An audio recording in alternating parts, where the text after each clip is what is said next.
बिस्मिल्लाहिर्रहमानिर्रहीम अस्सलाम वालेकुम। आज आपके साथ बहुत ही फ्लेवरफुल और बहुत ही टेस्टी जोन सा है तरबूज का शरबत, तरबूज का जूस, इसकी रेसिपी शेयर करने जा रही हूँ। बहुत ही डिलीशियस और बहुत ही मज़े का बनने वाला है। बहुत ही ख़ास इंग्रेडिएंट्स इसमें डालेंगे, बहुत ही मज़े के मसाला जात इसमें शामिल करेंगे जिससे आपको मज़ा आ जाएगा और आप इसके दीवाने हो जाएंगे। तो सबसे पहले लेना है एक तरबूज और वो लालो लाल होना चाहिए, बहुत ही खूबसूरत, और इसको काट लेंगे हम क्यूब्स के अंदर। ठीक है जी, ये मैंने तरबूज को कटिंग कर लिया है। अब डालेंगे जी इसको एक ब्लेंडर जग में।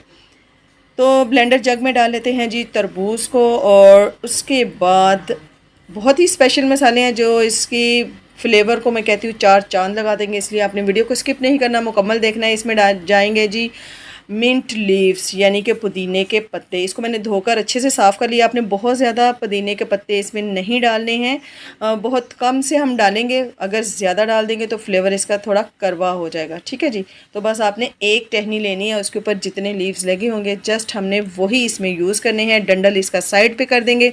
और एक लेंगे जी लेमन, वाओ ये, और लेंगे हम हाफ़ टी स्पून, तकरीबन क्वार्टर टी स्पून मैंने लिया है काला नमक। काला नमक डालने से एक तो हासमादार होता है और एक इसका फ्लेवर बहुत ही मज़े का हो जाता है। जैसे कि इसमें लेमन है, बहुत ही खट्टा मीठा सा, बहुत ही टेस्टी जो सा है वो हमारा जूस रेडी होने वाला है। तरबूज का शरबत रेडी होने वाला है। समर में बस आप ये पियेंगे और आपके जिस्म में एक बहुत ही मज़े की ठंडक महसूस करेंगे आप। तो जल्दी से इसको कर लेते हैं जी ब्लेंड। ब्लेंड करते वक्त आपने इस बात का ख्याल रखना है, इसमें हमने आइस क्यूब नहीं शामिल किए। ठीक है जी, अभी जस्ट अब लेंगे जी हम इस पॉइंट पर आकर, जब हमने इसको कर लिया है तो इसमें से पानी निकाल देंगे और आइस क्यूब जो से हैं इसमें शामिल कर देंगे।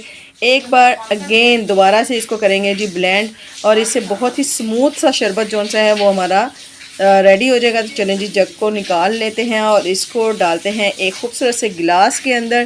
तो लो जी, झटाझट फटाफट जो सा है हमारा तरबूज का शरबत रेडी हो गया है। तो आप इसे इंजॉय कीजिए और दुआ में याद रखिए।